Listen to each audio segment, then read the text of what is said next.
Can you imagine what's going on? She picked me up at 3 minutes till 7.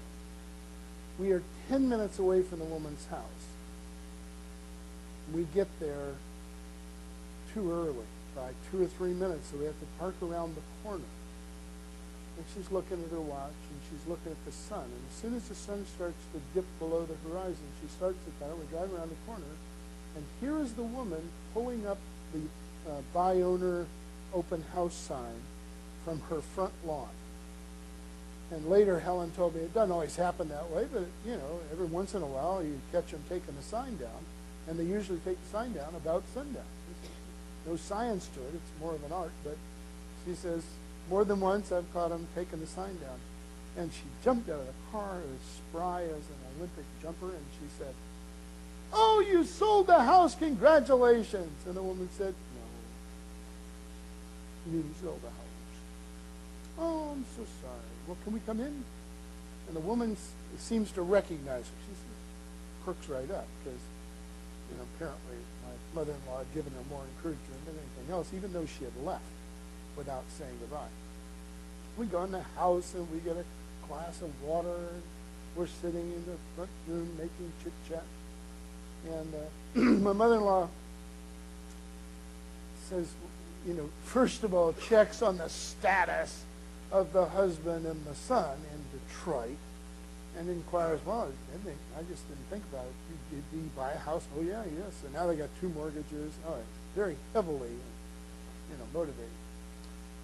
So I expect you're looking forward to getting back together. Oh, man, oh, this is just horrible down here. You know, this goes on for 20 minutes. Finally, my mother-in-law says, well, as I told you yesterday, she didn't tell her a thing yesterday. She asked her the 3 questions, right? As I told you yesterday, I wouldn't be interested in buying this house. And I see the woman's face start to fall for myself to live in because I have a nice home over in Springs Landing. But I'm also a real estate investor.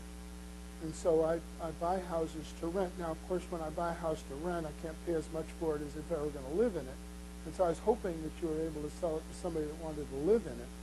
And I'll give you more time if you need that. But if you wanted to move right away, if I could help you do that, then I could probably bail you out of this thing. She didn't say bail you out because she wouldn't say things like that, but that's how I heard it. And the woman brightens up a little bit. She, you know, going to make her an offer. And Helen looks down like she's thinking about it. And she probably is. And remember what the price was? 52. Remember what the equity is? Yeah. No. She owes 12. What's the equity? About. Okay. $40,000. She got $40,000, right? In monopoly money, right? 52 minus 12 is 40, okay? You guys aren't going to do very well at this. Huh? We get into big numbers. Okay, all right. Teach them the math and everything. She says, but I could give you $23,000.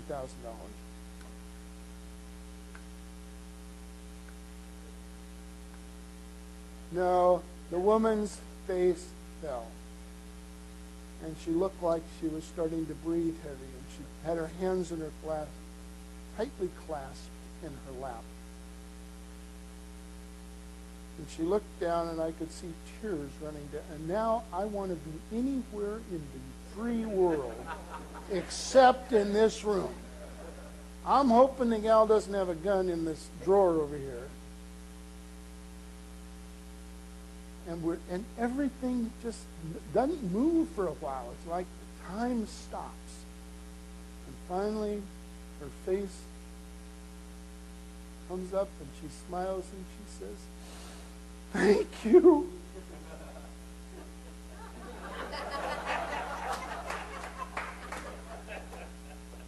The Twilight Zone, right?